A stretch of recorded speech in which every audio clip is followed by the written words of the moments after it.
Namo tassa bhagavato arahato samma sambuddhassa. Namo tassa bhagavato arahato samma sambuddhassa. Namo tassa bhagavato arahato samma sambuddhassa.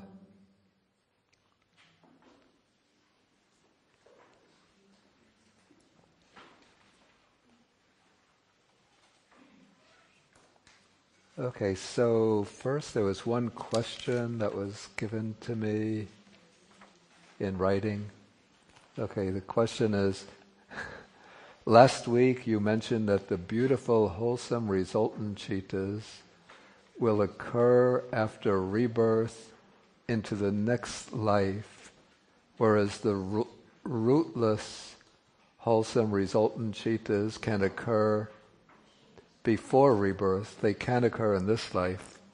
Is that sometimes or always true? Okay,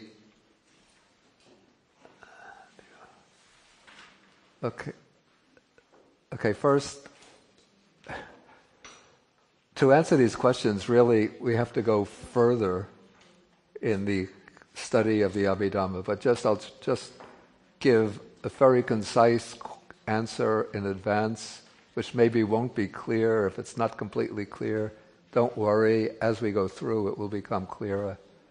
Okay, so the beautiful, wholesome, resultant citas.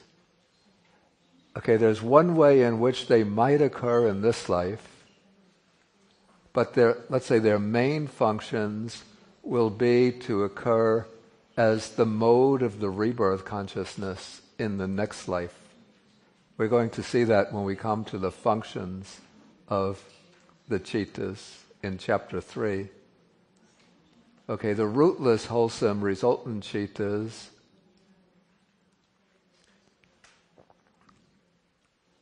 the rootless, wholesome, resultant citas, those are the citas that occur as the 5 types of sense consciousness, the receiving consciousness, the 2 kinds of investigating consciousness. So those are 8 types of consciousness. Those types of consciousness will occur in this life. But in this life, they will be occurring as the result primarily of karma done in previous lives, but also on some occasions they will be occurring as the result of karma done in this life. So karma done in this life can produce its results in this life itself by way of the rootless citas, the rootless resultant citas, or the karma done in this life can produce results in a future life as the basic rebirth consciousness or as resultants that occur in a future life. But as I said, this is difficult to grasp until we come to the section on functions of consciousness in the next chapter. So I think it's better not to try to go into detail now. Okay, what factors influence the timing of the results of karma? Again, this is a rather complicated question, and we're going to be dealing with karma when we come to chapter 5. So maybe we should just wait patiently until we get to chapter 5. Okay, so sorry I can't answer in detail all the questions now because like the Abhidhamma, it's a very, what's the expression? Well, it's a complex, almost like a holographic system where all of the parts are very intricately interrelated and integrated with other parts. And so sometimes to understand one part, one has to wait until one comes to another part. Then the later section will throw light on what was brought up in the earlier part. Okay, so now let us continue with our examination of the mental factors, the chaitasikas. And if you remember, I mentioned when we started this chapter, okay, the chaitasikas, these are the factors that arise in association with the citta. So every citta arises together with a whole bundle of mental factors. The mental factors perform more specific functions than the citta itself. The citta we might think of as a kind of light that illuminates, the objective field, whereas the chaitasikas are the specific factors that perform their own more particular functions. Maybe, I'm not sure if this is a good analogy, but I'll try it anyway. I don't know what the style of showing movies now is, but back in my early days, there was the projector with a light, and then there was the film going by, which shows what's going on in the movie. Okay, so maybe we could compare the citta to the light, except citta itself is always changing. It's not like the light of the camera, of the projector, in a movie always remains stable while the film rolls by. But here the light of citta is different for each citta.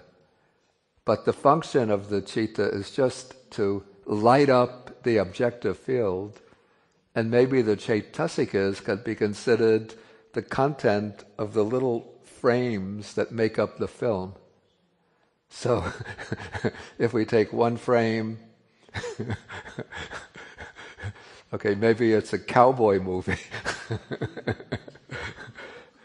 Okay, so this is the cowboy, this is the part of the frame shows the desert. This little part of the frame shows the horse on which he's riding. Okay, so in that way you get more specific content from the chaitasikas.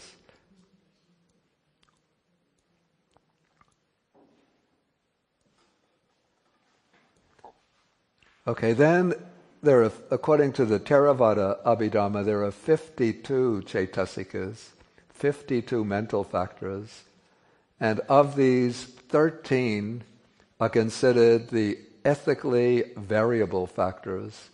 That is, these factors can change their character depending on the citta in which they arise. And so, if they arise in an unwholesome citta, they're unwholesome. If they arise in a wholesome citta, they're wholesome. If they arise in a resultant citta, they're resultants. If they arise in a functional citta, they're functional. Okay, so and then these ethically variable factors, there are 13, they're divided into two groups, the universals and the particulars. The universals are present in every citta. Every citta has them. So those are contact, feeling, perception, volition, one-pointedness, the life faculty, the mental life faculty, and attention. And I should mention the way the chaitasikas relate, if you know the sutta system of the 5 aggregates. So we have the aggregate of material form, that is matter. Then the 4 mental aggregates, feeling, perception, mental formations, and consciousness. So the chaitasika of feeling is the same as the aggregate of feeling. The chaitasika of perception is the same as the aggregate of perception. Citta represents the aggregate of consciousness. And then all the mental factors, all the other mental factors, so 50 mental factors, excluding feeling and perception, are assigned to the aggregate of mental formations. So of these 7 here, feeling goes in the feeling aggregate, perception in the perception aggregate, then the other 5 go in the aggregate of mental formations or volitional formations. And then all of the ones that follow also go in the aggregate of mental formations. Okay, so these are the 7 universals which I discussed last time. Now we come to the 6, here they're called occasionals or particulars.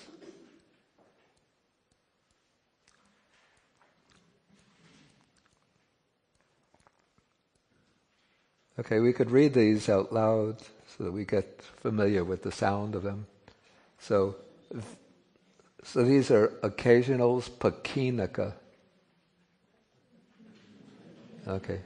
Vitakko, vicharo, adimoko, viryam, piti, chando chati, cha ime, chaitasika, pakinaka nama, evam ete te rasa, chaitasika, anya samanati, veditabba. Okay, so these 6 occasional or particular mental factors are, here it's translated initial application, that's vitakka. Sustained application is vichara. Then adimokkha is decision. Virya, of course, we know that's energy. Then piti, here I followed the older translation, zest. Though I don't like it, but I prefer, maybe we could call it delight, elation, rapture, even gladness. Okay, and then the 6th is desire. And so we can look at the qualities, the way these 6 occasional factors are explained in the Abhidhamma commentaries. Okay, so vitakka is explained or described as the application of the mind to the object. And so its characteristic is to direct the mind on to the object, or to lead the mind onto the object. And vitakka usually goes together with the 2nd occasional, which is in Pali vichara. This is here translated sustained application. And vichara, it's described as the continued pressure on the object in the sense of examining the object. But this is not examining the object in the way that leads to wisdom. We have to understand that this is like a very, very simple, almost you could say a primitive mental function. So in a way it's just like the looking at the object.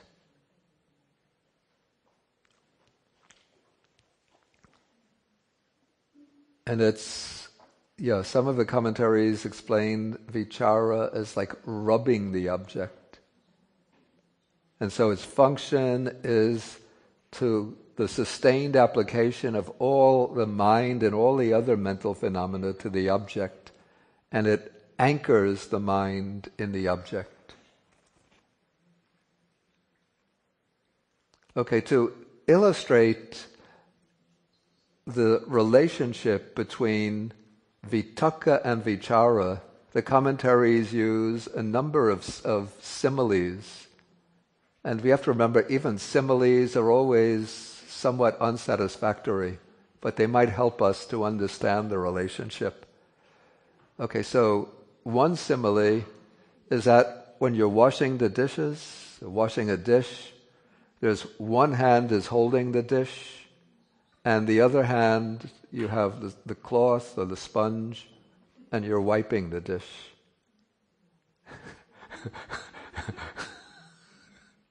Okay, vitakka, which directs the mind onto the object, that's like the hand holding the dish. Vichara, which examines the object or puts pressure on the object, is like the hand that's rubbing the dish to clean it. Okay, another simile that's used is that of, a compass. I don't know if they use these in school anymore. Now probably everything is done on computers. But in my old-fashioned day, we used to use a compass. It's like a device with one arm holds the pencil and the other arm has a pin or a needle, and then you press the needle into the paper, and then you take the compass with the pencil and you turn it around and it draws a near perfect circle. Okay, so vitakka is like the arm of the needle that you stick into the paper, and vichara, or sustained application, is like the arm of the compass that goes around to create the circle.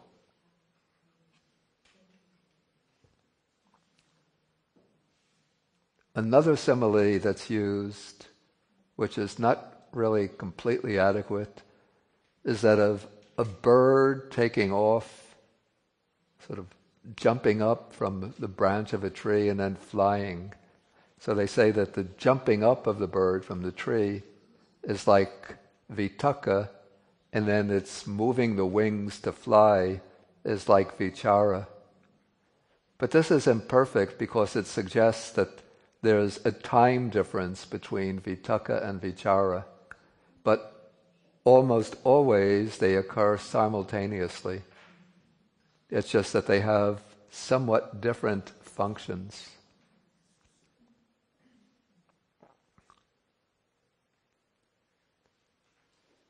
Okay, so we come now to the third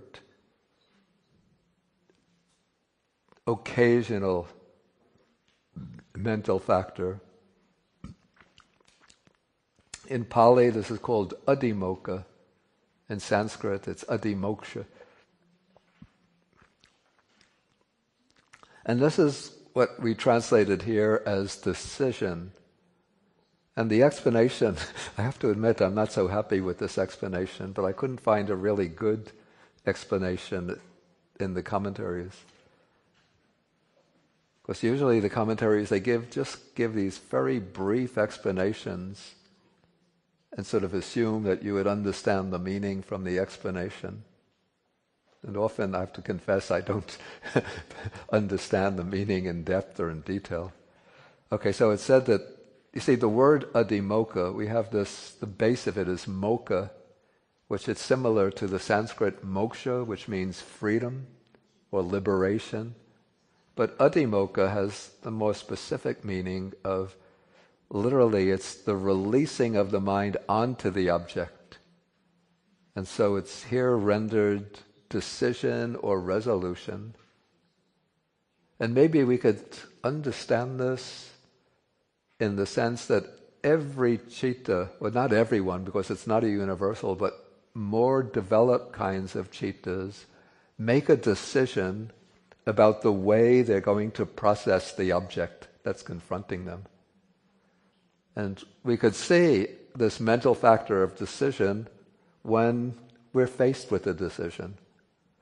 We go into the store to buy, maybe a tea store to buy some tea, and so we're thinking, what kind of tea should I buy? Earl Grey tea, English breakfast tea, Irish breakfast tea, Darjeeling tea. Oh, they're all so tempting, but I only have enough money to buy one packet. So what should I buy? That's a state of indecision. Then, I like the Darjeeling tea. So there maybe you could see adhimokkha has now become the prominent factor. But in just about every more advanced kind of citta has some decision. It said that even when we're like understanding something, like say listening to a discourse and trying to understand it, or reading a book trying to understand it, we're constantly making decisions, maybe decisions about how we understand what's being said, either in the lecture or in the book.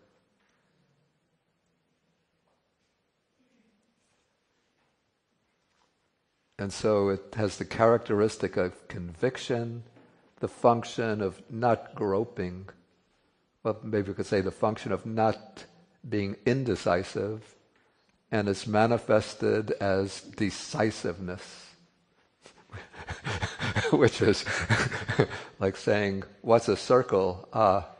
It's a round, two-dimensional object, which the circumference is equidistant from the center.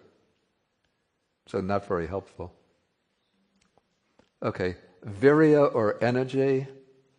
I think we can all know this from personal experience. So there's physical energy or bodily energy. That is one thing. But mental energy it has the same quality of energy, but this is the energy of the mind, that energy which invigorates. I think of the word vigor, you could almost see an analogy with the word virya. So that which invigorates the mind. And here it says it has the characteristic of supporting exertion and marshalling. It's arousing the mind. And this is on the strong occasion of energy where we have some kind of ground for arousing energy. Like maybe we get up in the morning and we're drowsy and dull and drowsy. And then if as soon as we get up, we do the reflection, the meditation on death, even just for 5 minutes, that I might die today. I don't know how long my life will last. That's said to be one of the strong conditions for arousing energy. So that will invigorate the mind. Or even if you go to the sink and you splash the face with cold water, that will not only remove the drowsiness of sleep, but it will generate energy in the mind. Okay, so this is energy. Okay, then the fifth one is, here it's translated as zest, or the Pali word is piti. And so we saw this earlier as a jhana factor. And I've been using in my more recent translation, rapture. So that is the high degree of piti. But in the earlier stages, we could think of piti as kind of gladness or joy or delight, the upliftment of the mind.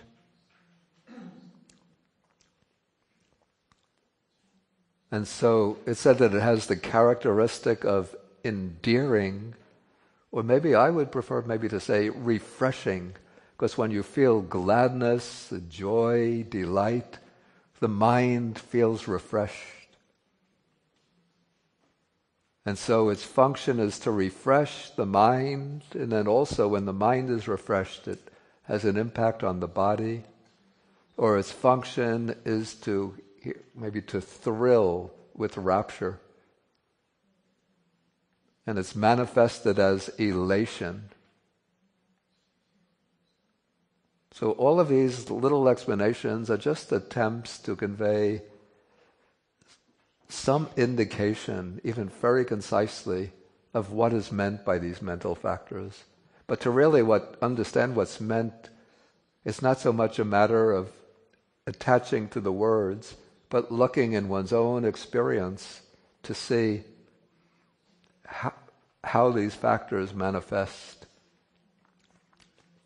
Maybe you could see zest on a very mundane level when maybe your birthday comes around, and then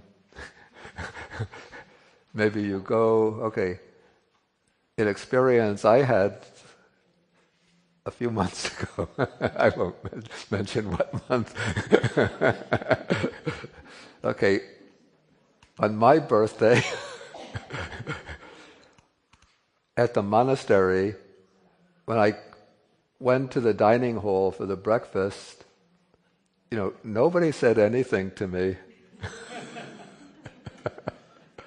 And so I felt actually a bit of relief. But also maybe there was a little disappointment.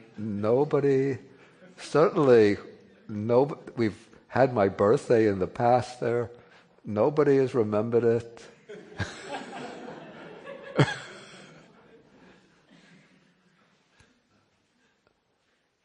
Okay, but then I came up for lunch, and then I opened the door, and all the residents of the monastery and even some of my students from outside had all come with a cake and special foods prepared. So then, well, actually I want to turn around and walk back.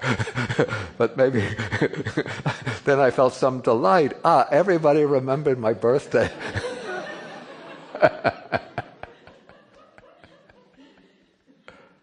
So if you've had that experience, then you get some sense of the meaning of delight or piti.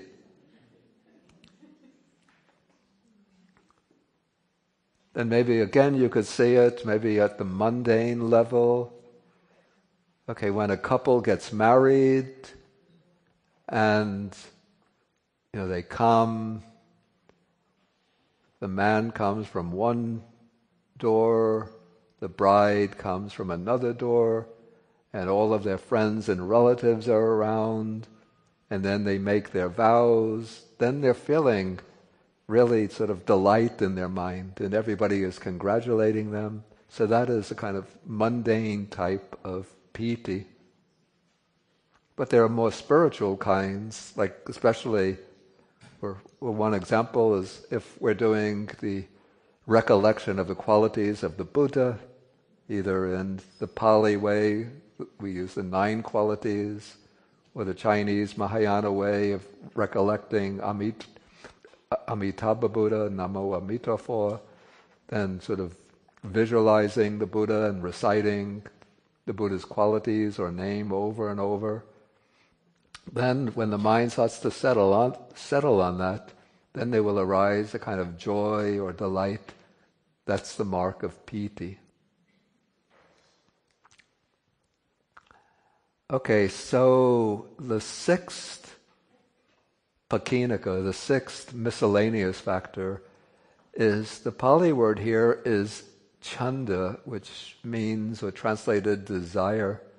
But this is not the desire that we usually think of as craving. This is different from craving. This is a kind of, remember, it's a variable factor. So this kind of desire is simply the desire to act. That is, the desire to perform an action or to achieve some result. So it doesn't necessarily imply craving or greed, but say you want to study a particular Buddhist text, so then you go to the library and you take that copy of the book or you buy a copy of the book, or you find it on the internet. So that desire to study that text, that is chanda. And as you're studying, the desire to understand it, to learn more, that is desire. Or if you start a business, the desire for the business to succeed, manifestation of chanda. And of course, in unwholesome conscious states of mind, the desire to plunder other people to get rich, the wish to plunder is greed, but that is greed or craving. But the desire that motivates the action, that will be the chanda. That would be unwholesome chanda, unwholesome desire. So unwholesome desire and greed or craving go together in the unwholesome cittas, but they're different factors. Okay, so we say here that this kind of desire should be distinguished from the reprehensible kind of desire, which is called lobha, greed, raga, lust, or tanha, craving. So greed, lust, craving, that's always unwholesome. But chanda changes its quality depending on the kind of citta, or mental state of mind in which it arises. Okay, so this takes us through now the 6 variable factors, or the 6 miscellaneous factors. And so now we've covered the 7 universals and the 6 miscellaneous, which make up the 13 ethically variable factors. So now I'll just ask whether there's any questions, any simple questions on these factors. Yes, please. Yeah, there's the microphone. Yeah. I'm probably missing something fundamental here, but the stretching forth of the mind's hand toward the object. Yeah. In terms of chanda, how does that fit into the minded birding doors of the consciousness that we discussed previously, where the mind moves, kind of inclines itself toward an object? Or are they totally unrelated? No, you see, the cittas perform various functions. Right. And they perform various functions by reason of the mental factors present within those cittas. Mm-hmm. So we would say that in this case, it's the desire to act, which is within that citta. Yeah, it's a mental factor within that citta that's responsible for that citta performing that particular function. Got it. Okay, thank you.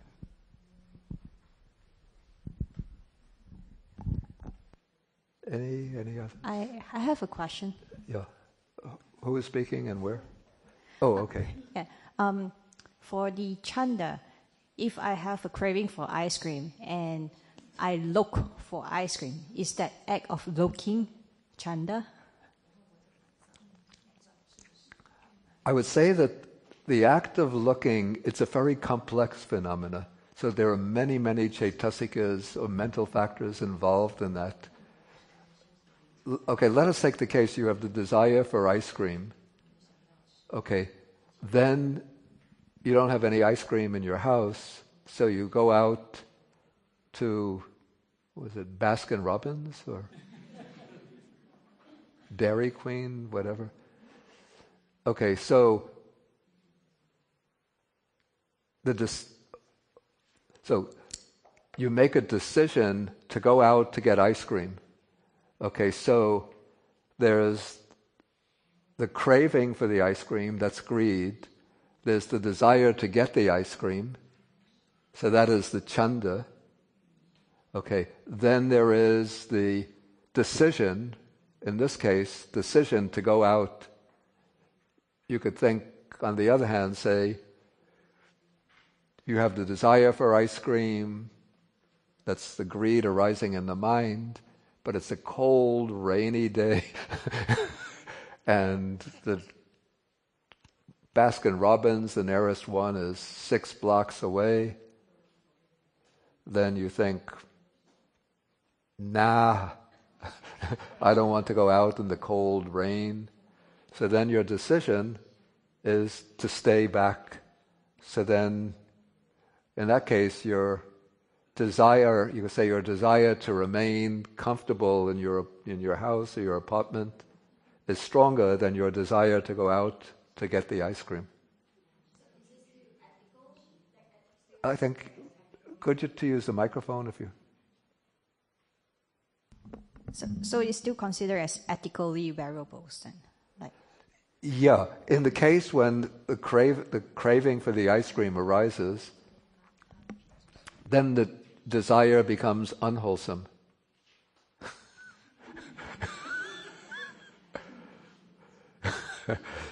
I mean, it's normal to have desire for ice cream, but...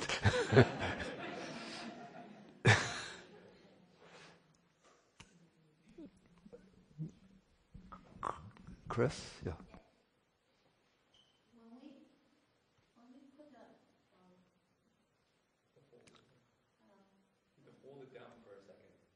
Hello. Yeah, that's fine. When we put Adhimokkha with Manasikara, when we put these two words together, is it different meaning with Adhimokkha? Is that right? Yeah, they seem so close that I have to admit that I have difficulty distinguishing them. But the way I would understand is Manasikara, that's attention, is sort of a more basic factor which simply turns the mind to the object. Whereas Adhimokkha, decision, makes, we say, some decision regarding how one is going to deal with the object. Yeah, but they seem in some ways very, very close. It's sometimes very difficult to distinguish them. So, at the micro, let's say at the micro level, the level of the individual cittas, it's difficult to distinguish them. But we could see, if we take examples from our everyday life, we could see their functions at a grosser level, which help us to see what's going on at the micro level. So attention would be, for example, if I'm, say, reading a book and then there's a loud noise outside, then I turn, what's going on? What caused that loud noise? That is attention, manasikara, turning to the new object. Whereas we could see decision, as I mentioned in the example, going into the tea shop and looking at various teas and pondering which tea to buy and then making that decision.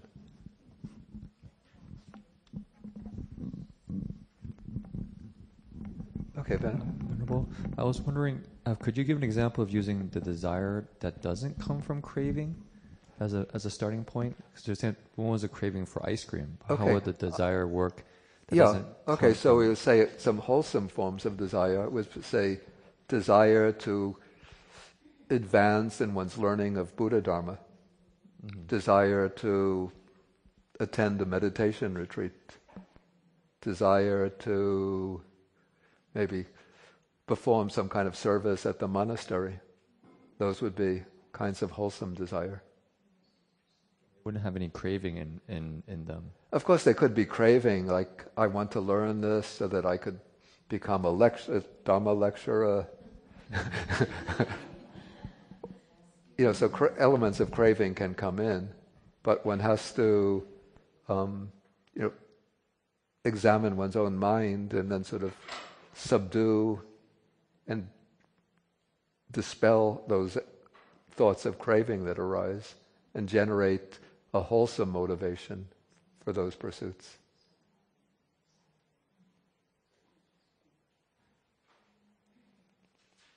Ooh, okay.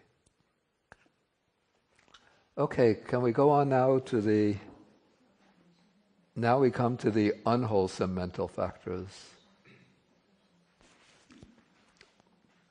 And the Pali Abhidhamma system distinguishes 14 unwholesome factors. And in the suttas, we meet many kinds of unwholesome mental qualities are mentioned.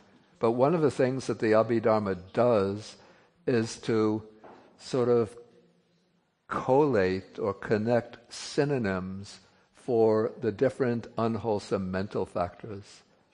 Okay, so let us first read them together.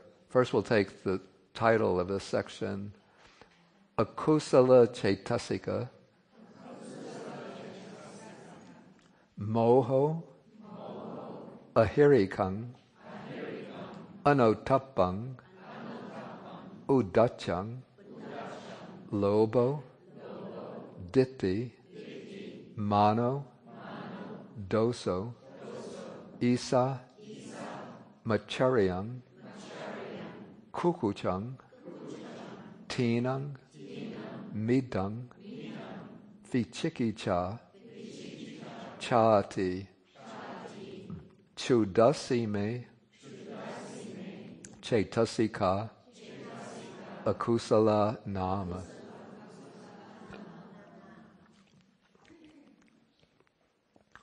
Okay, of these 14 unwholesome chaitasikas, 4 of them are considered to be common to all unwholesome states of mind, all unwholesome chittas. That is the first 4 here. Delusion, shamelessness, fearlessness of wrongdoing, and restlessness. So these are present in all the unwholesome chittas. And so the first of these is moha, which is what we translate delusion. And this is a synonym for ignorance. Ignorance is, in Pali, avijja, Sanskrit avidya. And another word that's used in the text for moha or avijja is Unyanang. Unyanang is the absence of jnana, of knowledge or understanding. And so its characteristic is mental blindness or lack of correct knowledge. And its function is to conceal the real nature of things. So moha, as we'll say, it's not the same as wrong view. But moha is like maybe a mist or a cloud that covers up the real nature of things so that we don't see things and understand things as they really are. And so it's manifested as the absence of right understanding or as mental darkness. And its proximate cause is said to be unwise attention. And then it's said that moha, delusion, should be seen as the root of all that is unwholesome. If you remember when we studied the unwholesome chittas, I said that there are the unwholesome chittas rooted in greed, but in those chittas we also have delusion. Then there are the 2 chittas rooted in hatred or aversion. Also, delusion is also present in those 2. And then the delusion sort of stands out more clearly in the 2 chittas rooted in delusion. That's the chitta accompanied by doubt and the chitta accompanied by restlessness.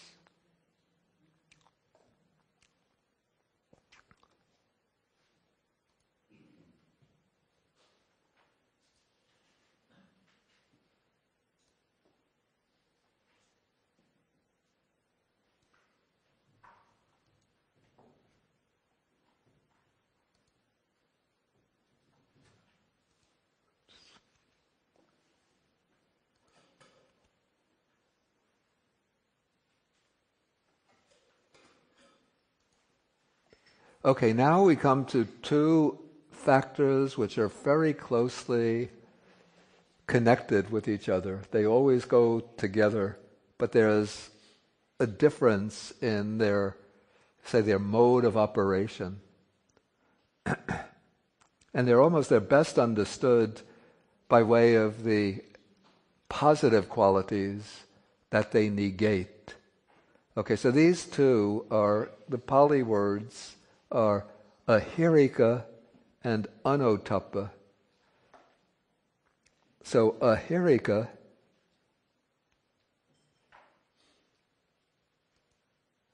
is the absence of hiri. Anotappa is the absence of otappa. I know these are quite commonly mentioned in Chinese too, even in ordinary everyday talk. If somebody does something wrong, they say they don't have can kui, right? I don't know if I get the tones right.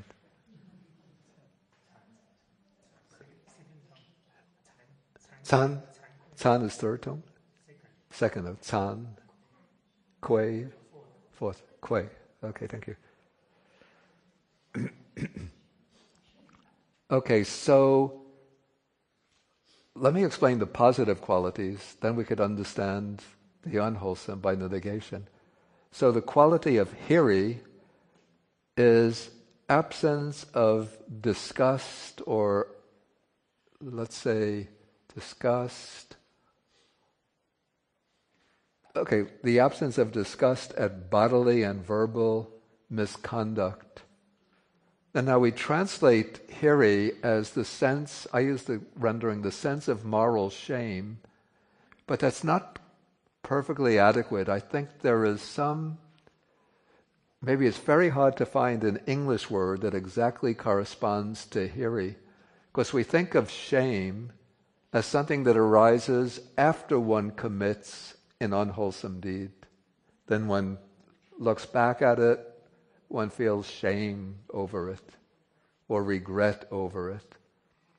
But hiri is the mental factor that prevents one from committing some unwholesome deed. So it's a factor that arises before, when there's a temptation to commit some unwholesome deed. And then hiri steps in and prevents one from committing that deed. And the way hiri prevents one from committing that deed is by considering one's own sense of self-respect, or I would say the sense of one's own inner dignity. One reflects that if I were to commit such a deed, I would be in some way losing my sense of self-respect, or I would be tarnishing or defiling my sense of inner dignity. So to preserve one's self-respect, to preserve one's inner dignity, one refrains from committing that unwholesome deed. So that is hiri. And when one lacks that sense of shame, that sense of self-respect, or one just sort of pushes it to the side and one goes ahead and commits that bodily and verbal misconduct, that is ahirika, here translated shamelessness. Okay, now anotappa is the absence of otappa. Otappa is fear of wrongdoing, or I've also used the rendering moral dread. And this is fear not because of one's sense of self-respect, but it's fear of the consequences of wrongdoing. So one considers that if I commit this wrong deed and others find out about me, then they might blame me, criticize me, ridicule me. Or if it's a really severe, heavy, unwholesome deed, like stealing, bribery, even killing, then the authorities, the legal authorities, if I'm found out, then I can be arrested and imprisoned. And then if one has the view of karma and its results, then one reflects, well, even if I escape blame by my friends in this life, even if I escape the legal authorities, but I don't escape the karma. The karma follows me everywhere. So even the Buddhists, there's a verse in the Dhammapada that says, even if you go to a desert island or hide in a mountain cave, you can't escape the result of your karma. It'll find you there. Okay, so this is fear of the consequences. Okay, so somebody who doesn't have that fear of consequences, has this kind of audacity, a moral audacity, to commit wrong, thinking, I'll get away with it. Nobody's going to find out. And this karma business, it's just an Eastern superstition. Some kind of mystical idea. Okay, so when these two, we have shamelessness or lack of self-respect and lack of moral dread, fearlessness of wrongdoing, when those come together, then they sort of open the gateway to doing unwholesome things, even thinking unwholesome thoughts. And they are manifest as not shrinking away from evil.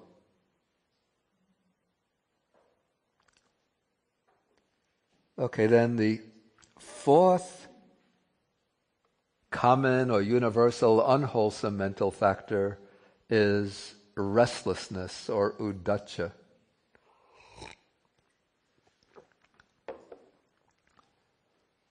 So this has the characteristic, actually these terms really just seem like synonyms. It has the characteristic of disquietude.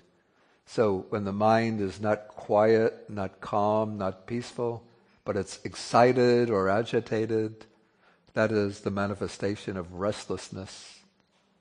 And it's compared to water which has been stirred up by the wind, and its function is to make the mind unsteady, the way the wind will make a banner ripple, and it appears as inner turmoil, though that is a strong manifestation. But even in very subtle, unwholesome mental states, there's always some degree of uddhacca, restlessness present. So even when I'm thinking those fantasies about the vanilla fudge ice cream, there's some sort of restlessness there.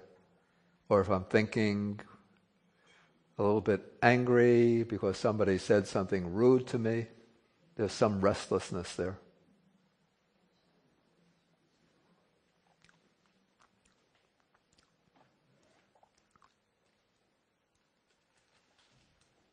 Okay, so now we come to the other unwholesome mental factors, which are not constant unwholesome mental factors. Okay, so the first of these is greed.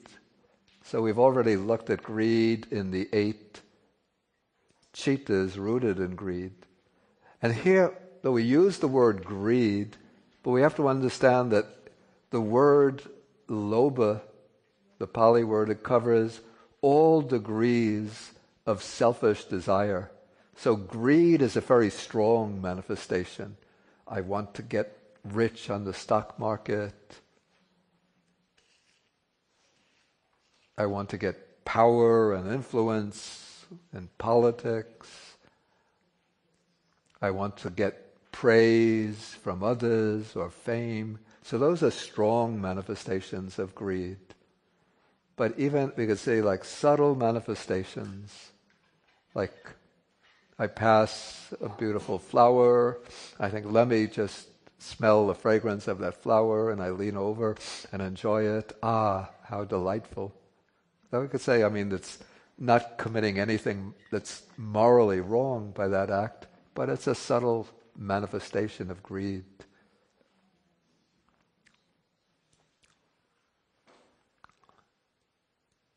Okay, its characteristic is grasping an object. Its function is sticking the way meat sticks to a hot frying pan. And it's manifested as not giving up, and its proximate cause is seeing enjoyment in things that lead to bondage. I wanted to get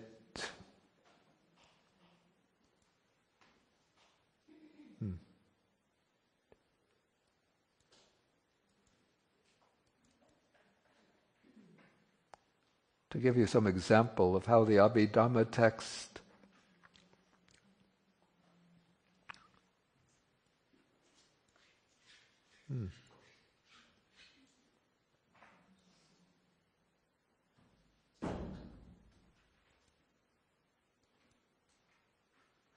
okay. How it will give a long string of synonyms for one particular word.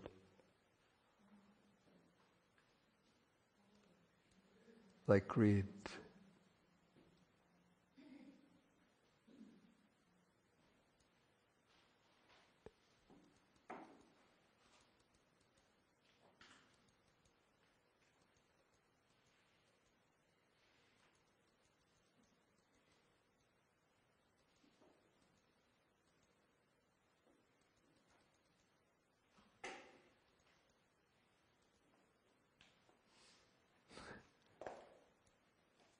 Okay, here is, I'll read out the meanings.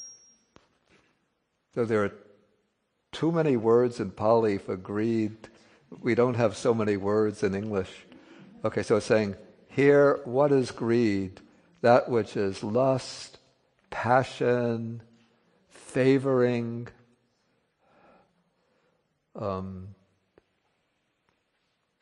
leaning towards, delight in lust, mental passion, wish, infatuation, adherence.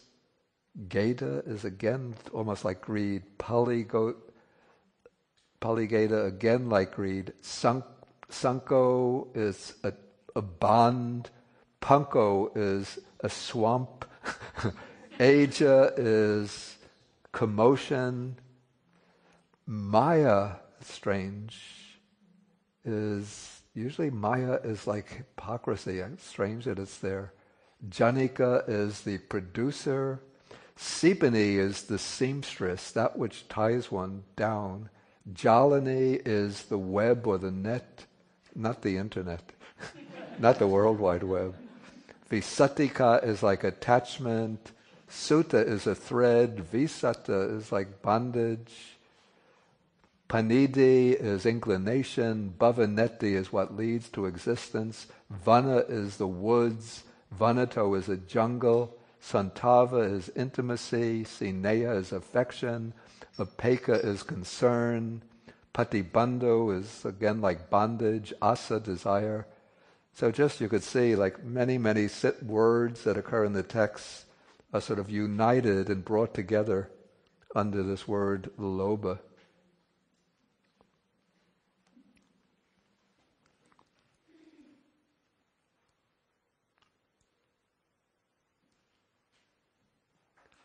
Okay, so this is greed. Then we come to the next is ditthi. Ditthi is what we translate, literally it's view.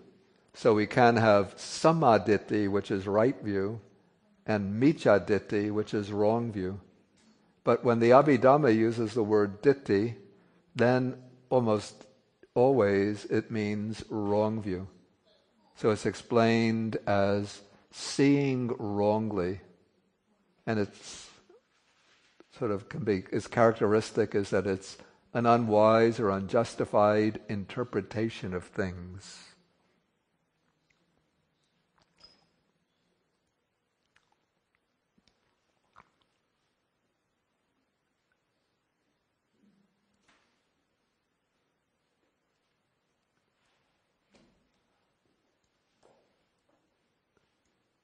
I just want to find some synonyms.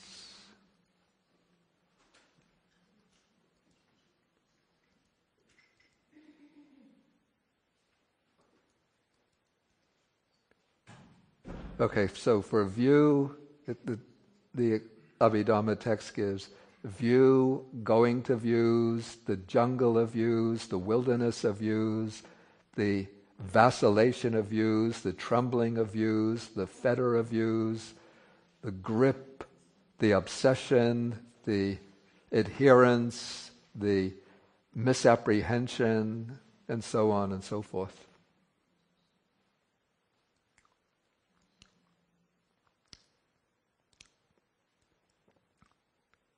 Okay, and then the text, usually the sutta text will enumerate various kinds of wrong views, like the most powerful kind of wrong view or the most unwholesome kind of wrong view is the wrong view that says that there is no result of good and bad deeds, that the deeds don't generate a karmic force that will bring their fruits or results in the future.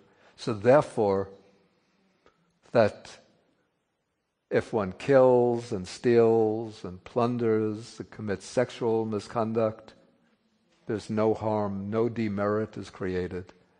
If one practices giving, observing precepts, helping others and so forth, one doesn't generate or create any merit. So that is considered strong forms of wrong views. Okay, the next unwholesome mental factor is conceit. And conceit is said that it has the characteristic of haughtiness. So it seems to me maybe haughtiness is a strong form of conceit. But conceit can take much subtler forms, just subtly thinking, like thoughts, very subtle kinds of self-exaltation. And the commentaries, actually the sutta text as well, speak of three kinds of conceit.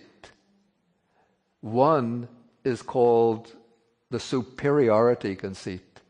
When we use the English word conceit, we almost always think that it means one considers oneself better than others. But the Buddhist texts, even the suttas, lay out three kinds of conceit. So the first is the superiority conceit. I am better than they are.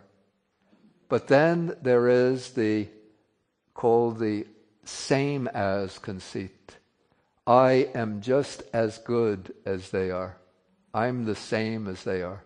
They're not better than me. That's the conceit my mother always tried to instill in me. You're just as good as they are. Never think down about yourself. Never think lowly about yourself.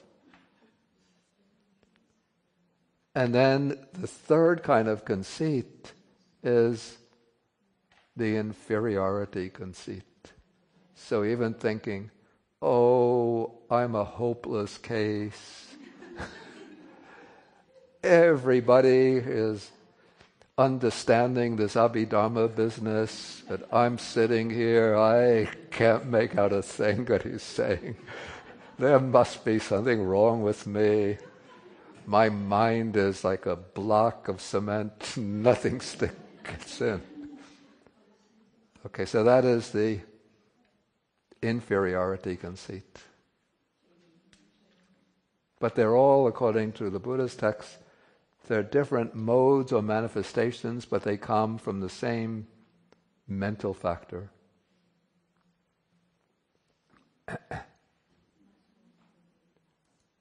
Okay, then we come to the unwholesome caitasika called dosa, which we translate as hatred. But again, we have to say that what we call dosa comprises all degrees and kinds of aversion.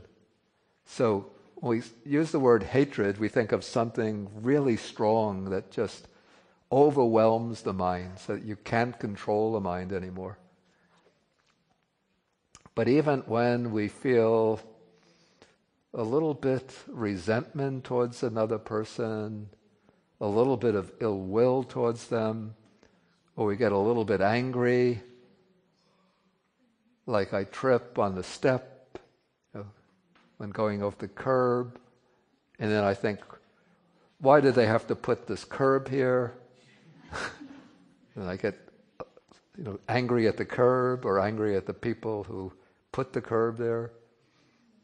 That's also a manifestation of dosa. So it's said its characteristic is ferocity, but that's only the really strong manifestation. But it occurs, at these light and subtle levels, and then it can gradually build up strength until it becomes overwhelming hatred. Okay, the next factor is in Pali isa, which is envy.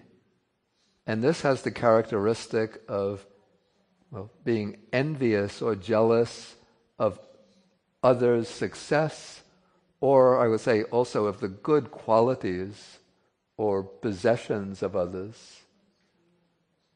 So others, maybe somebody succeeds in their exams, and I don't succeed, I don't do as well, so I'm envious of them. Or somebody has a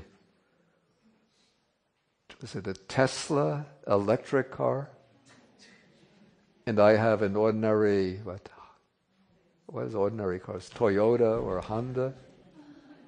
And they're my neighbor, and they pull in very proudly in their Tesla, and I have to pull in my low-grade 1975 Honda, and then I'm envious of their success. Or somebody has very good qualities. Somebody could even sit in meditation for 3 hours without moving, and myself, after 15 minutes, I'm squirming around.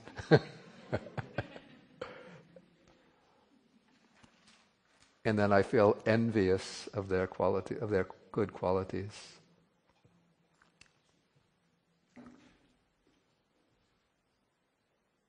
Okay, and then what's often sort of somewhat similar to envy, or actually maybe the counterpart of envy, is macharya. Here it's translated avarice, but sometimes avarice can be thought of as strong greed. So I think a better rendering what I would use now would be miserliness. Here, in other words, stinginess. And so this is not wanting to share one's possessions with others. And so if I'm very wealthy, or even if I have a moderate degree of wealth, then I don't want to give in charity. I don't want to help others. Probably the paradigm or paragon of this miserliness is in Charles Dickens' Christmas, is it Christmas Tale? Christmas Story. Scrooge, Scrooge the miser, who never wanted to give, to help anybody when Christmas came around.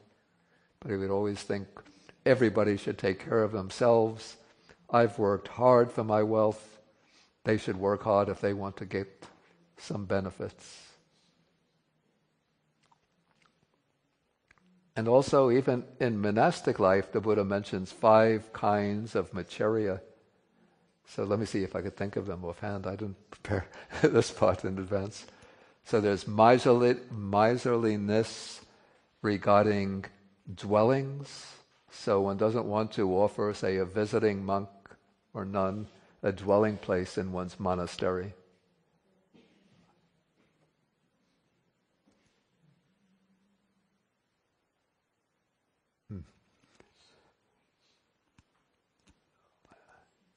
Does anybody remember what they are offhand? Dwellings? Yeah, that is the last one. But, excuse me? Yeah. Offerings. I'll get them.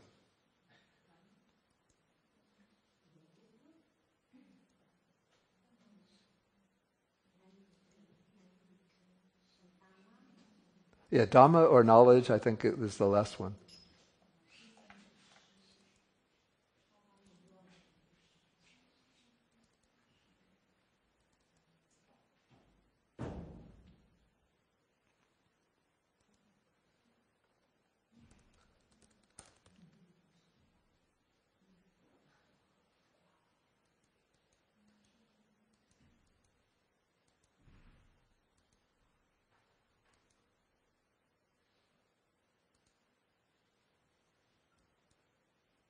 Oh, it's the words of the text are very stern. Possessing 5 qualities, a resident monk is deposited in hell as if brought there.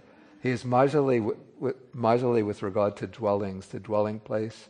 Miserly with regard to families. What this means, that sort of in the Buddha's day, like a monk or a monastery would have families of supporters.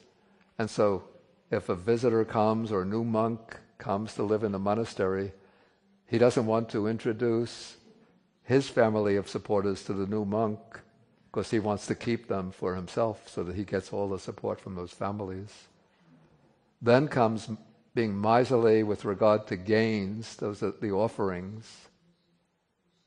And then miserly with regard to praise. Actually, I don't think this is the complete list because the 5th is different here. Okay, so this is when you yourself don't want to praise others. So somebody does something very good, and normally we would say, oh, that was wonderful, we really appreciated that. But you don't want to boost up the ego of anybody else because you want to be number one, so you don't praise the others. Then the 5th would be miserliness regarding Dhamma.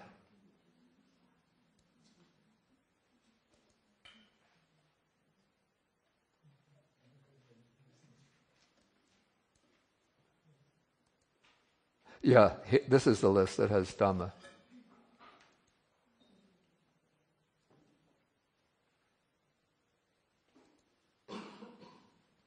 Yeah, with regard to dwellings, families, gains, praise, and Dhamma.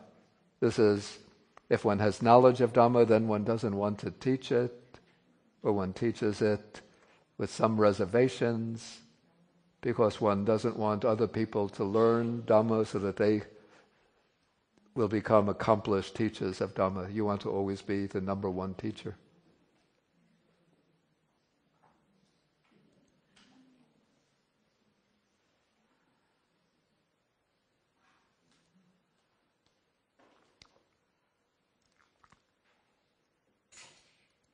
Okay, the next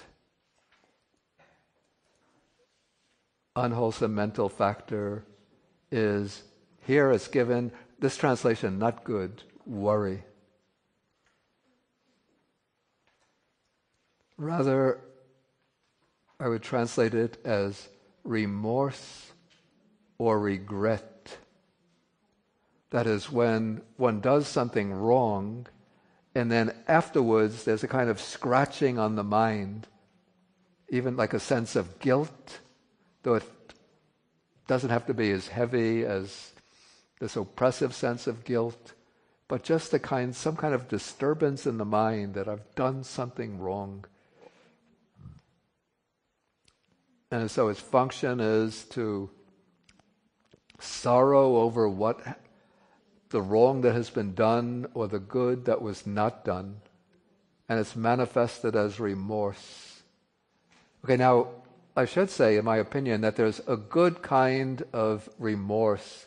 When one does something wrong, one recognizes that it's wrong, and then one sort of makes a decision to make amends for it, like to apologize to somebody, or in one's own mind to make this kind of repentance for it. But this is a kind of persistent, I call it a mental scratching, that prevents the mind from settling down and becoming calm and peaceful.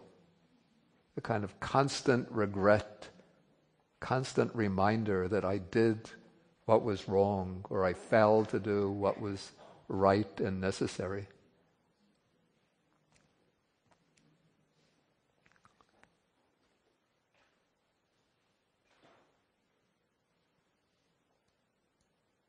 Okay, the next is, actually these two, 12 and 13, are very closely related. Yes? I was just wondering if this type of worry, to me it contradicts, it's probably my understanding, the shamelessness.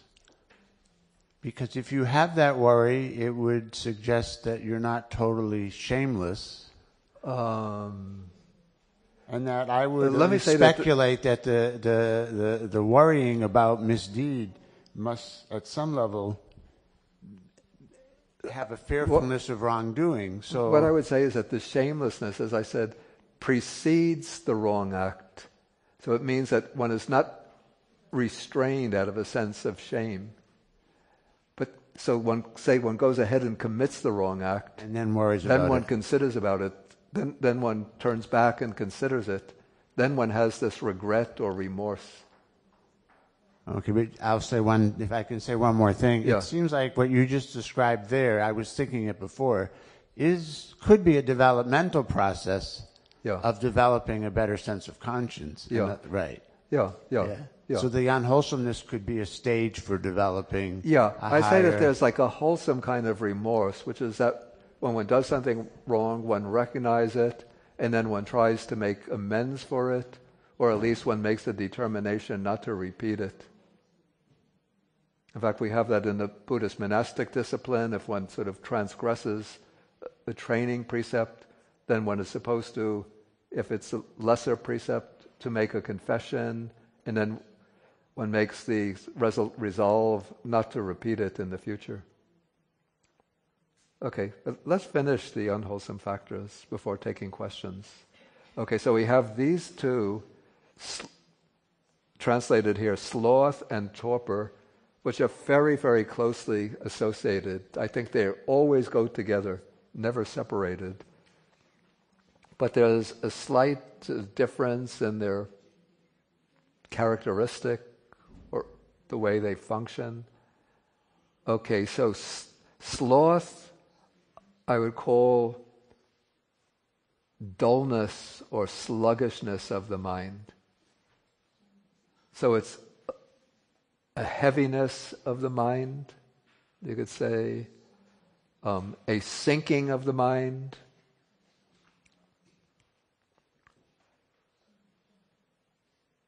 I compare this sort of imagistically. It's like, suppose we have a bright sunny day. That's like a clear mind.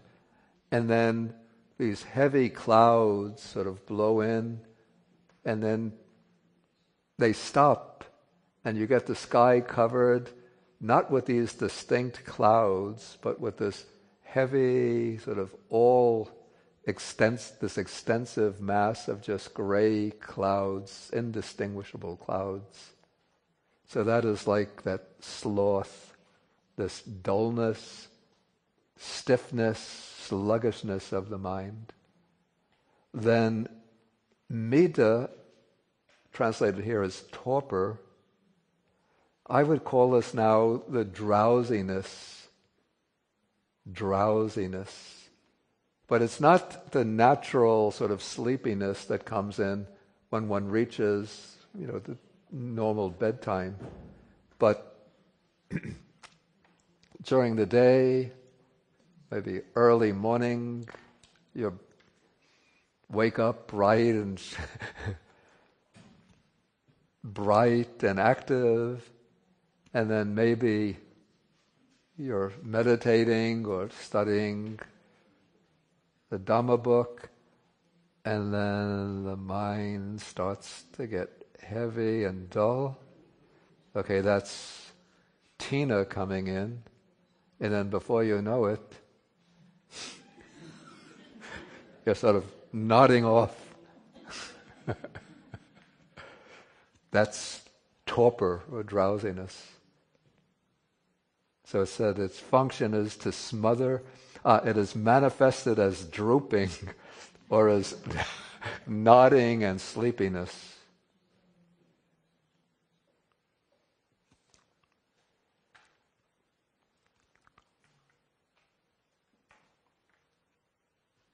I'm trying to test myself, so we have 13 unwholesome factors. What didn't we cover? Yeah, I don't.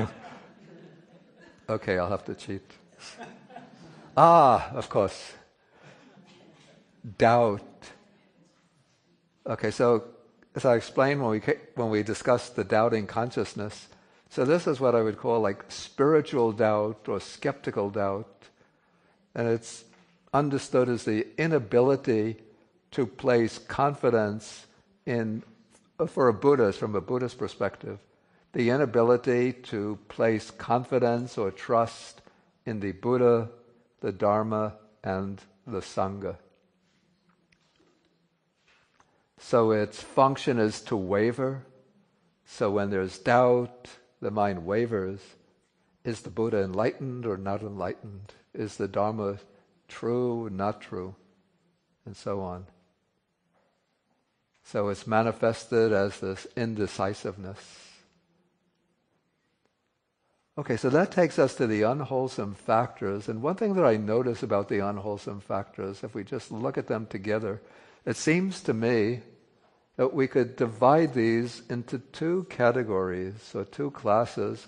One I would call the moral defects, or moral blemishes. So these would be defilements in the strong sense. So I would put in that category, and this is my own opinion, I haven't found this in the commentaries, I would put in that category shamelessness, fearlessness of wrongdoing, greed, conceit, hatred, envy, avarice. Yeah, those. Let me put a little mark by them. Okay, shamelessness, fearlessness, greed, conceit, hatred, envy, avarice or miserliness.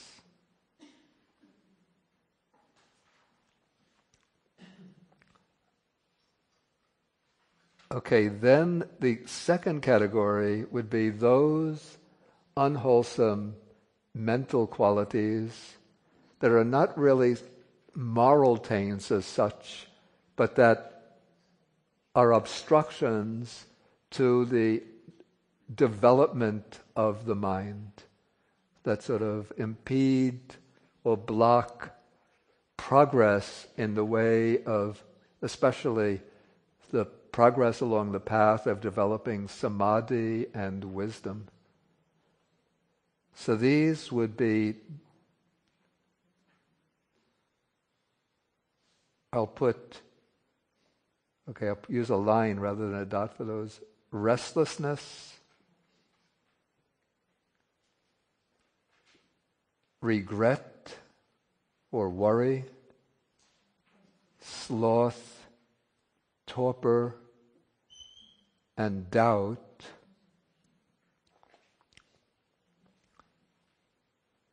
And then I'll say that, or I would say that delusion and wrong view can fit into both sides, fall into both classes.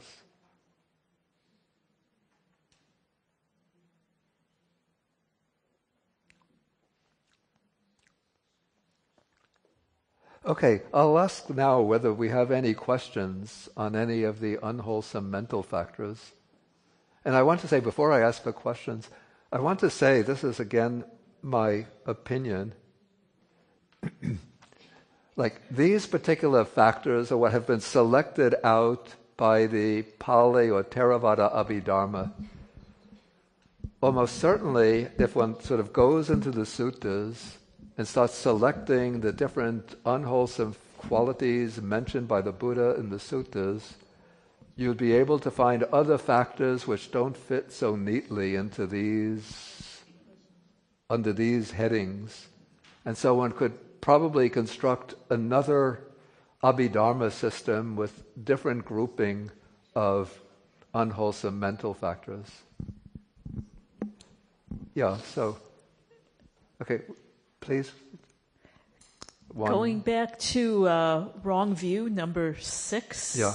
You mentioned that there are 3 categories: feeling superior, feeling inferior. That's conceit, not wrong view. Conceit. Yeah. Oh, excuse me, number 7. Yeah. Okay. Continuing with that, there are 3 categories of feeling superior, feeling inferior, and feeling the same as others. So I understand how the first 2 are unwholesome or unhelpful, but kind of like your mother, what is the, how is it delusional or unhelpful, the view that everyone is the same? Yeah, I mean, in certain ways you could say that it's good to think that everybody is the same, but I think what's common to all 3 forms of conceit is that, and what makes them forms of conceit, is that they're revolving around the idea of I. You know, so that they're taking the I to be a reality, but not, it's in a different mode from wrong view. Like there's the wrong view about the self, that I have a substantial, some kind of substantial inner self. So, but that view of self involves a heavier layer of conceptualization and sort of speculative reflection, whereas conceit is something which is more spontaneous, but what characterizes all 3 forms is the center of them is I am this. Okay, that makes sense. Yeah. Thank you. Yeah. So my question is about envy. Yeah. I was thinking sometimes we all feel that we have envy but without aversion. So I look at that as admiration. As what? As admiration. Admiration. Admiration. Admire, yeah. Admiration. Yeah. So I was wondering, is that considered unwholesome too? I don't think so. Yeah. Because, right, that's just like it's like envy but without aversion. Yeah, right? no, I don't know where to fit admiration into the Abhidhamma system. But I would say of course it depends on, maybe this is a reason it's not included, is it depends on who one is admiring. Yeah, because one could admire the bad people for their success, and you could admire the good people, the noble people, for their nobility. Yeah. So it doesn't fit neatly into this particular scheme of mental qualities, but it's certainly, I say it's an important mental quality.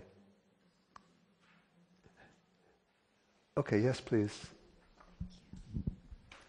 Hi, thank you for taking our questions and being here. On number 12 and 13, sloth and torpor, at the bottom it says that sloth is a citta and torpor is a mental factor. Could you expound on that at all? No, sloth, let me just see.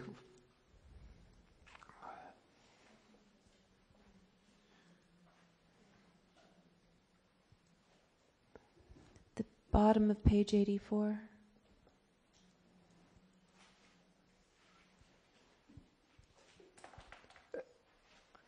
Down below. Oh, okay. It says that it said sloth is identified as sickness of consciousness, and torpor as sickness of the mental factors. You see, sloth on this explanation, it's a separate cetasika. It's not the citta, but it's a quality of the citta. In this case, the sickness of the citta, whereas torpor is a kind of sickness, but it's the sickness of the mental factors. That's what this says, and this is taken from a commentary, but I don't like this explanation, by the way. Because it seems to me that both sloth and torpor, I see them as pertaining to the whole citta, sort of qualities of the citta, not dividing one to the citta, one to the other mental factors. Doesn't make sense to me. Thank you.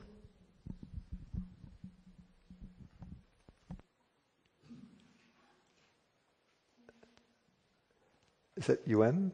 Okay. Venerable, I noticed that for a few of the unwholesome mental factors, the proximate cause is unwise attention. Yeah. So that seems quite important. Would you please say a few words to clarify that? Yeah. The text, this is the sutta text, speak often about a distinction between two modes of attention. One is unwise attention. In Pali, this is ayoniso manasikara. I think our translator, she will know that there's a standard Chinese translation of that. Ayoniso buruli soe, is that? Buruli zoi.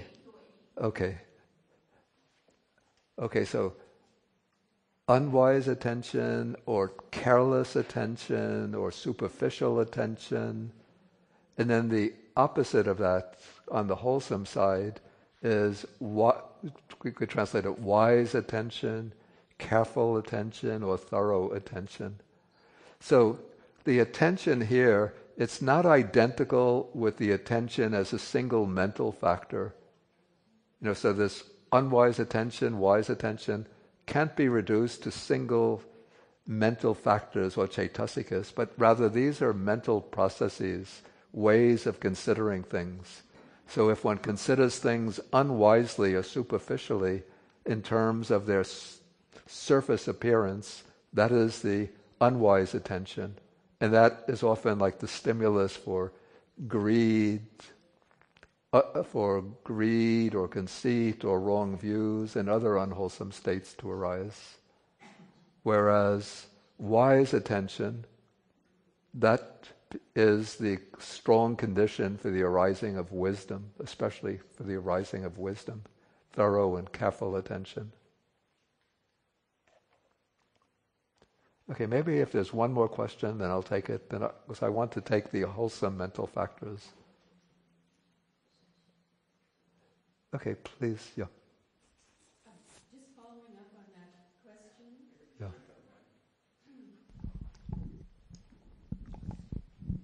Following up on that question that you just answered, where it says under restlessness that its proximate cause is unwise attention to mental disquiet. So is that saying that the unwise attention is directed to that particular quality? I have to say this doesn't make good sense to me. Okay. These explanations were just sort of taken from the Visuddhimagga, path of purification, and a work called the Attasalini, that's the Abhidhamma commentary that gives explanations. Sometimes they don't make such good sense. Okay, let us go to the wholesome. Oh, actually, these are called the beautiful factors. And the reason why they're called the beautiful factors and not the wholesome factors is because, if you remember, we have the beautiful cittas, which can be wholesome, and also there are beautiful resultants and beautiful functional cittas.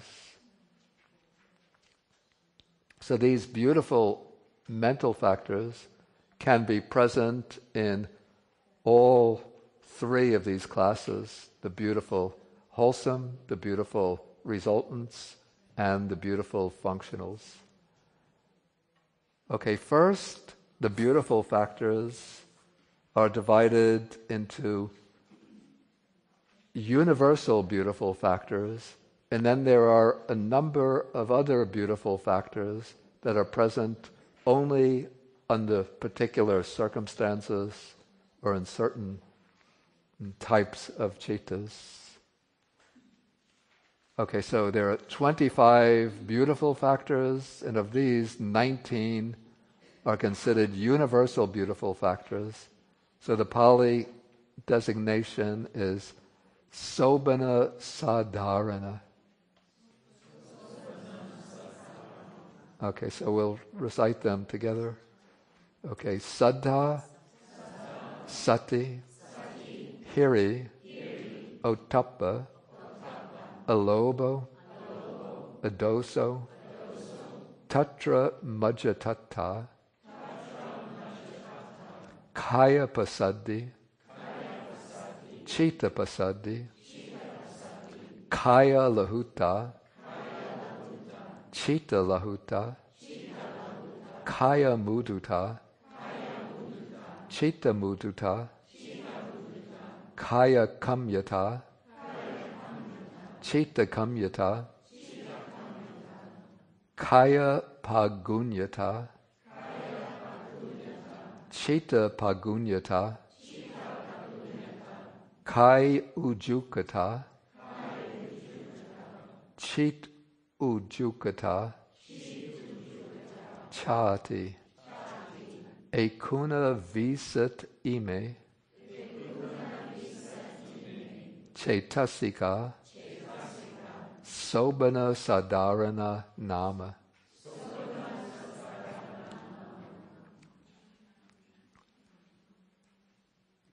Okay, so the first of these is faith.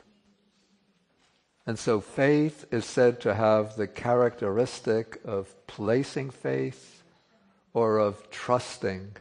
That would be placing trust in, we would say, in a spiritual teacher or spiritual teachings or spiritual practice. And it's to be noted that faith is said to be present in all wholesome cittas. So again, I mean, that to me it seems to be evident that this Abhidhamma scheme has been fashioned with the particular aims and undertakings of the Buddha's path in mind. Like, let's say a person is an atheist or an agnostic who has no belief at all in any kind of spiritual teaching. Maybe they're a physicist or who says, I see no evidence for anything transcending the level of physical reality. But they could be a good person, and so they're generous to the unfortunate. They give to a lot of charities. They're very helpful and kind. What to make of that? If you say, then you must have faith, they'll say, no, I don't believe. Of course, as in the Christian countries say, I don't believe in God. If it's in a physicist from a Buddhist family, say in a Buddhist country, who, because of their scientific training and what they see in popular Buddhism, so they say, Buddhism is just for, the ordinary people. Sort of, I don't really see any evidence for it, scientific evidence. And yet, again, they're very generous, kind, and helpful. So you say, you must have faith. So they'll say, no, I don't believe in karma, I don't believe in rebirth. But then you could say, well, you must have faith in the intrinsic value of doing good deeds. So you say, well, if you define faith in that way, okay. But that's a very different definition of faith than the faith of, say, the Buddhist peasant who goes to the temple every Sunday to listen to the Dharma sermon and who makes offerings of incense and flowers to his little Buddha image at home and recites the virtues of the triple gem every day. So if you call them both faith, it seems a little bit like stretching the word faith.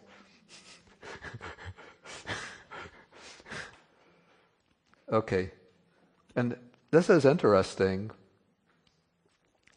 that the Theravada Abhidhamma puts mindfulness present in all beautiful states of consciousness, but mindfulness is not present in the unwholesome states of consciousness. Okay, this is where I've brought up my questions that none of my Abhidhamma specialist friends have really answered to my satisfaction. Forgive me for the rather violent simile that I'm going to use. We have a hired assassin, let us say in a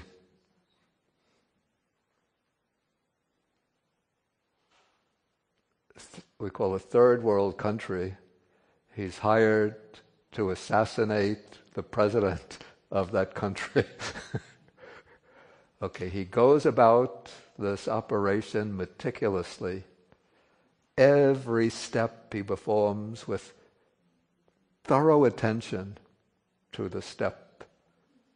And he looks around, he goes up to a high point, maybe on the hill, looks around very carefully, very attentively, picks up his assault rifle, and then when the presidential procession passes by, shoots, and then very attentively puts the rifle away and disposes of it, and then blends into the crowd,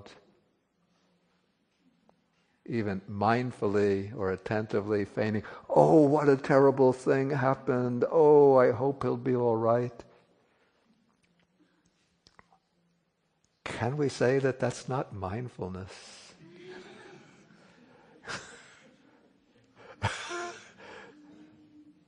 Yeah. But he totally missed the mental factors that were causing him to focus on these things and to do that type of activity. So he has a kind of concentration and focus, but he's totally lost sight of the unwholesome mental factors in his mind. So but those factors are there, and it seems he's doing all of this mindfully with those unwholesome factors present. No, if he was totally mindful, he would not have followed through on those. I don't know about that. Unwholesome. And what's interesting also, if we look at the sutta texts, there are like suttas which say, I will teach you the wrong way and the right way. So what is the wrong way? Wrong view, and wrong view, wrong intention, wrong speech, wrong bodily action, wrong livelihood, wrong effort, wrong mindfulness, wrong concentration. Then the right factors, all the same, from right view to right concentration. But then the Abhidhamma, or the commentaries, the Theravada commentaries say, wrong mindfulness means the absence of mindfulness. But it seems to me that that assassin acted with perfect mindfulness. Yeah. it seems to me that there's an inherent, I don't want to use the word bias, but a very humanistic perspective in all of this that values an open-heartedness, that values what they call wholesomeness. Yeah, of course. And that the mindfulness is an open-heartedness to improve our capacity and functioning in understanding how interconnected we are. And so if someone uses attention for murdering another person, I would have to say, right, that would be wrong mindfulness. Okay, when I'm doing my walking meditation, I'm not really focusing on open-heartedness very much or interconnectedness. I'm just being attentive to right step, left step, right step, left step. When I get to the end of the walkway, to the wall, mindfully, let's say, put the word mindfulness away. Attentively, I'm turning around, walking back, right step, left step, right step, left step. When the assassin is going to the hilltop to find his perch, he's going up there, looking around, attentive, even attentive to each step, right step, left step, right step, left step. Okay, we could go on discussing this for hours. I want to get through. We still have 23 more beautiful factors. We could, yeah.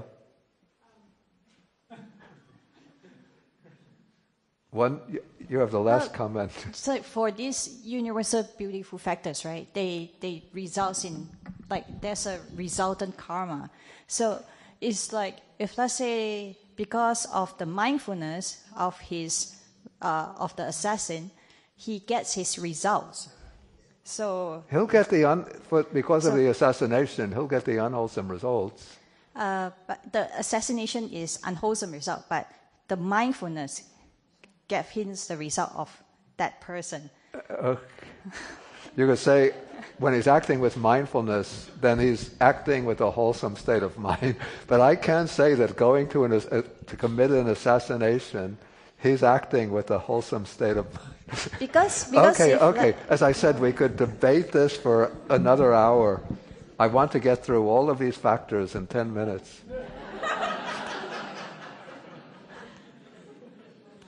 Okay, so let us see how the text explains mindfulness. So the word mindfulness originally comes from the verb sariti, which means to remember. But as a mental factor, what it signifies in the usual context in Buddhism is presence of mind, attentiveness to the present, rather than the faculty of memory about the past. So its characteristic is not wobbling, that is, not floating away from the object. Its function is non-forgetfulness.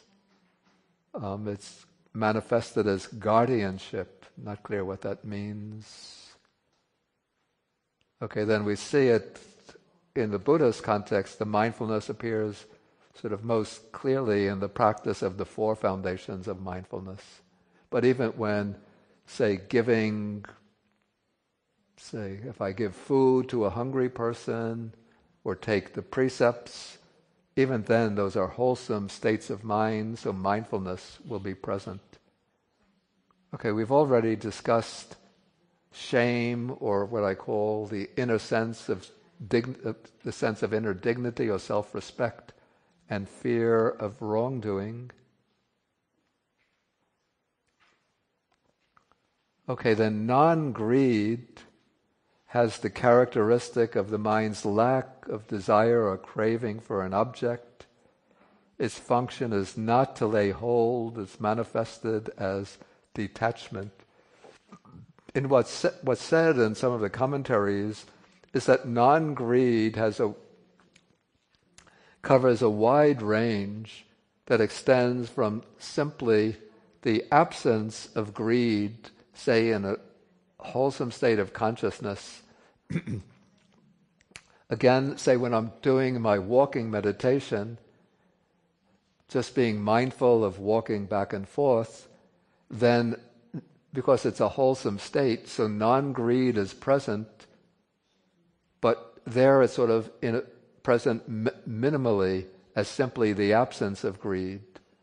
But if, say, I'm going about making offerings to poor people, then non-greed is sort of the motivating factor there, and now it's taken on a much stronger form as expressed as generosity.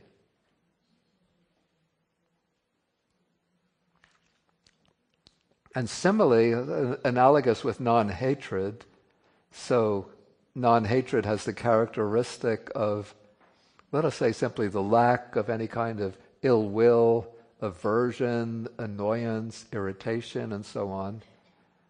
And so that is the minimal degree of non-hatred, but it's said that non-hatred on the more positive side of the scale, it will comprise such qualities as loving kindness, friendliness, helpfulness towards others, gentleness. And then it's said that that it's non-hatred that appears among the four sublime abodes, the Brahma Viharas, or immeasurable qualities. So it's non-hatred that appears as the sublime quality of loving kindness. And then it has the characteristic of wishing for the welfare of living beings, desiring their welfare.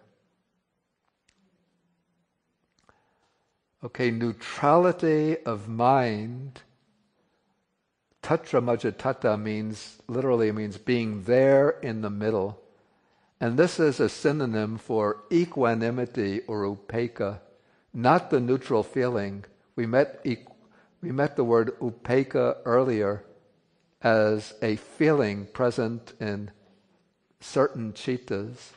But here, neutrality of mind means equanimity as this beautiful quality of inner balance, detachment,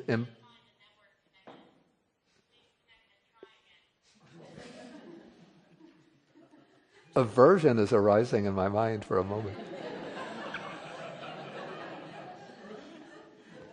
Okay.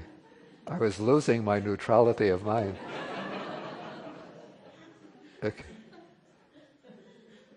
Okay. So it has this characteristic of conveying consciousness and the mental factors evenly.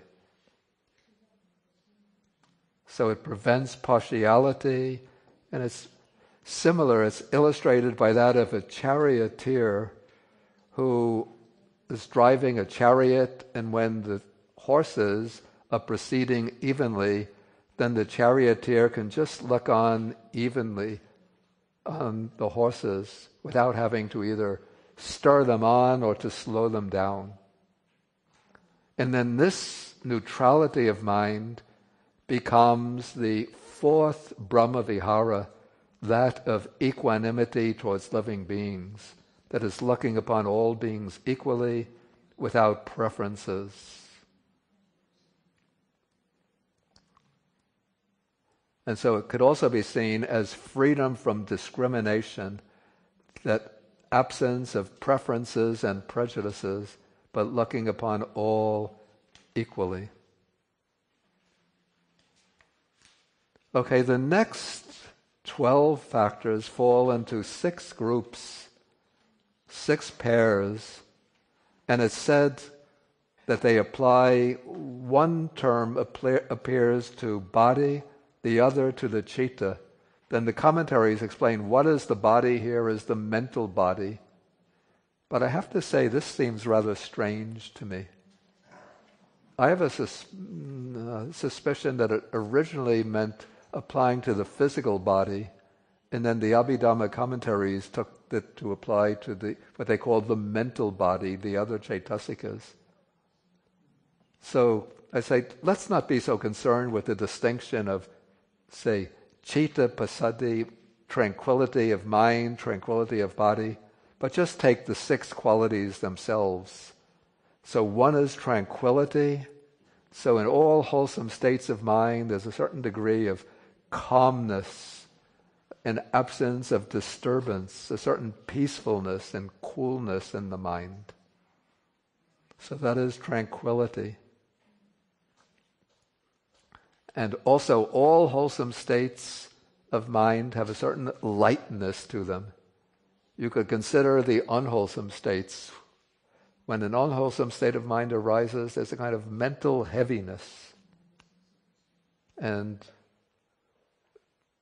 maybe sometimes you could see your feeling when you've maybe been burdened with a lot of worries and concerns.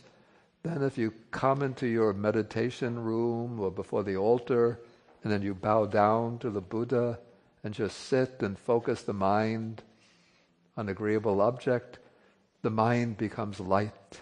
So that would be the lightness of the mind. The absence, the subsiding of this heaviness.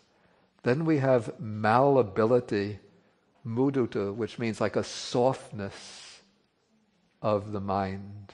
The absence of rigidity, sort of a soft, gentle quality in the mind. Then the next is wieldiness,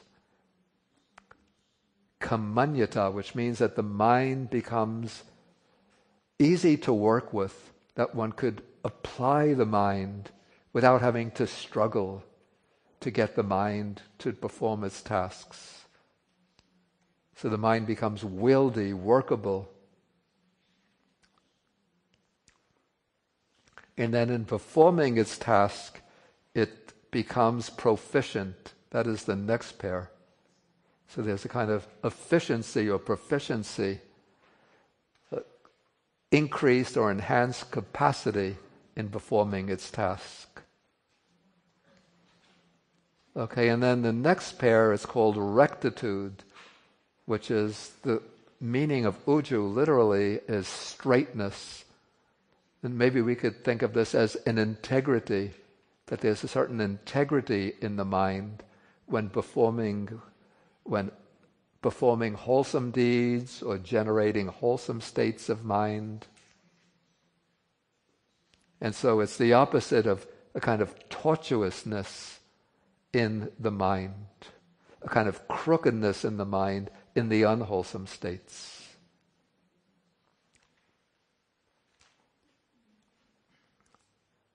Okay, it's 5:30, so I'm going to have to pause here. And next time we will go through the we'll come to the other beautiful mental factors. And then we come to the interesting section, which deals with the way the different chaitasikas relate to the chittas.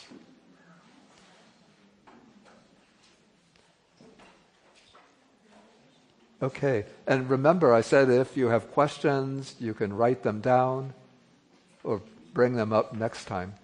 But first I'll go through finish the survey of the chaitasikas before we take the questions. Oh, we're going to do the sharing of the merits. So I think that there are these handouts that have the formula.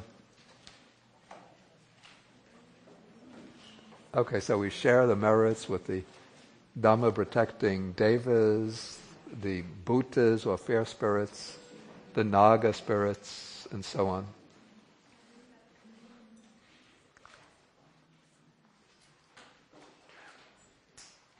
Akasata chabumata deva naga mahitika punyantang anumoditva chirang rakantu sasanang. Akasata chabumata deva naga mahitika punyantang anumoditva chirang rakantu desanang. Akasata chabumata deva naga mahitika punyantang anumoditva chirang rakantu mang parang. etavata cha amhehi sampadang punya sampadang sabbe devanumodantu sabba sampatti siddhya etavata cha amhehi sampadang punya sampadang sabbe bhuta anumodantu sabba sampatti siddhya etavata cha amhehi sampadang punya sampadang sabbe satta anumodantu sabba sampatti siddhya bhavag upadaya avichihetato etantare satakayupapana rupya rupicha asanya sanyino dukkha pamuchantu pusantu nibbutting.